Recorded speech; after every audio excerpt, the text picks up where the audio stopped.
Welcome to Graphic Online News in Brief. Coming up, we'll tell you why the Lands Ministry has handed over a list of companies with mining licenses to all regional ministers as part of the illegal mining fight. We will also brief you on the arrest of 340 suspected criminals in Kasoa. We'll talk about the advice by the Foreign Affairs Ministry for Ghanaian travelers to postpone or cancel non-essential trips to high COVID-19 infected countries. Why a 28-year-old man decided to burn his lover with a hot iron over 7 Ghana cedis. And we will also take you to our new evangelist, Patricia Odro-Kranting, formerly Nana Agradaa's shrine, where her famous Sika Gari deity has been destroyed. The News in Brief is brought to you by Graphic News Plus. Download your Graphic News Plus now and choose your preferred package daily, weekly, monthly, and annually, and access free news on various interest areas as well. Graphic News Plus, connecting people through news. As part of the renewed effort in the illegal mining fight, the Ministry of Lands and Natural Resources has handed over the list of all companies holding prospecting licenses and mineral rights in forest reserves to all regional ministers. The move is to update the regional ministers with further information on the companies in the fight against illegal mining. The sector minister, Mr. Samuel Abu-Jinapor, made this known at a meeting with the regional ministers in Accra today. Samuel Jinapor made the disclosure ahead of a closed-door meeting between President Akufo-Addo, the 16 regional ministers, and selected key ministers on Thursday, April 29. He said the list also informs the regional ministers to effectively regulate small-scale mining in their respective regions. He also reiterated a directive by President Akufo-Addo that no prospecting, reconnaissance, and/or exploration can take place in any forest reserve from Friday, April 30. A total of 340 suspected criminals were Thursday morning rounded up by the police in Kasoa. The suspects, mostly Nigerian nationals, included 5 females. 9 of them were found in possession of substances suspected to be Indian hemp. Items retrieved from the suspects include 245 laptops, 142 assaulted mobile phones, and 6 Nigerian passports. Police undertook swoops at various locations in Bujumbura, Adade, CP, Akwele, and Ofako. At a press briefing after the exercise, the Central Regional Police Commander, DCOP Mrs. Habiba Chumesi Sapon, said the police and personnel from the Ghana Immigration Service were screening and profiling the suspects, after which those found culpable will be put before court. Ghanaians who intend to travel to countries with high COVID-19 infection rates have been advised to postpone or cancel their trips. The Ministry of Foreign Affairs and Regional Integration, in a travel guide issued Thursday, advised against non-essential travels to Asian and South American countries. The ministry further advised travelers leaving and arriving in Ghana to strictly adhere to already existing COVID-19 protocols. It said all travelers leaving and arriving in Ghana are to note that only test results or certificates bearing trusted travel or biometric code will be considered valid. It added that travelers are to sign up for accounts on trustedtravels.panabios.org with the same email address and mobile numbers provided to laboratories during testing. The National Malaria Control Program has named Gifty Anti, a television broadcaster, as its new advocate. She is to help promote the fight against malaria in Ghana as part of the African Union goal of eliminating malaria by the year 2030. NMCP's Malaria Advocate, Oheneyere Gifty Anti, pledged to support the campaign to eradicate malaria from Ghana, but called on stakeholders to join in the fight. We're calling on government today that they must be committed with everything. Last year, yes, the committee was inaugurated.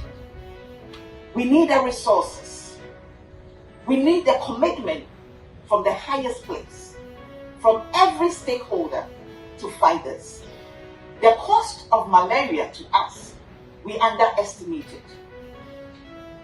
As a woman, as a proud Ghanaian, as a mother, as an employer, and as an advocate, I feel it. And we must all be concerned.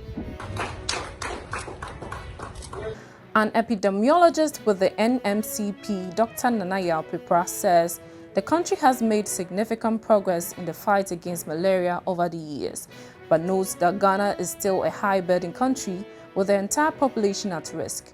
He was speaking soon after the outdooring of the Malaria Advocate in Accra on Thursday, April 29. Currently, Ghana is doing very well in the fight against malaria. With respect to malaria mortalities, last year we recorded 308.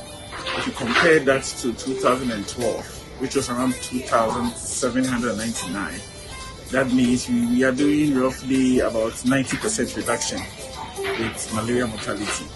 If you look at our morbidity, admissions in the various facilities, we have seen about 28% reduction comparing 2012 to 2020 last year.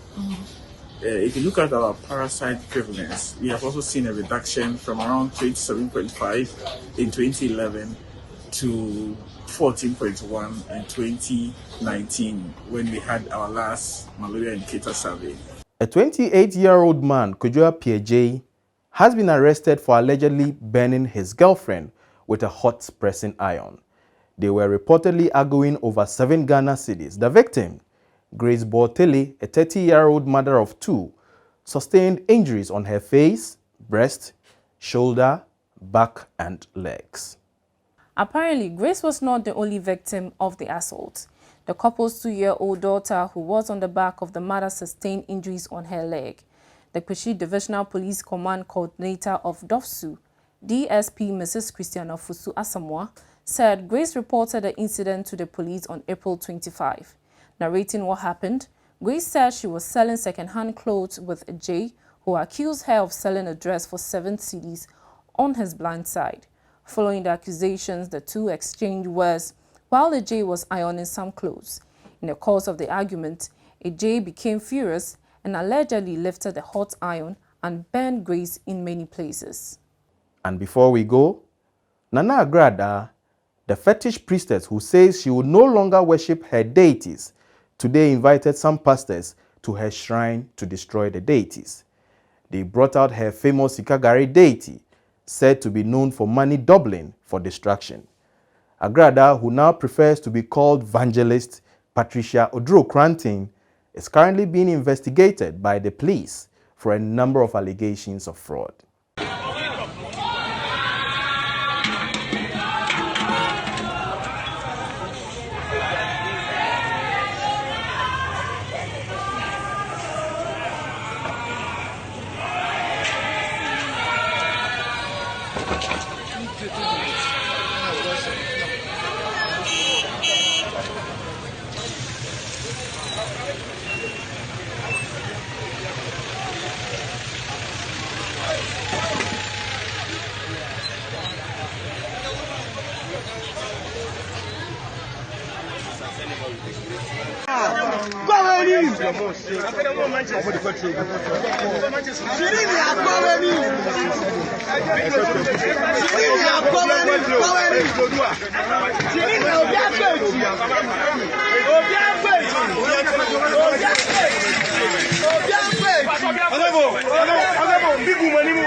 Thank you for watching.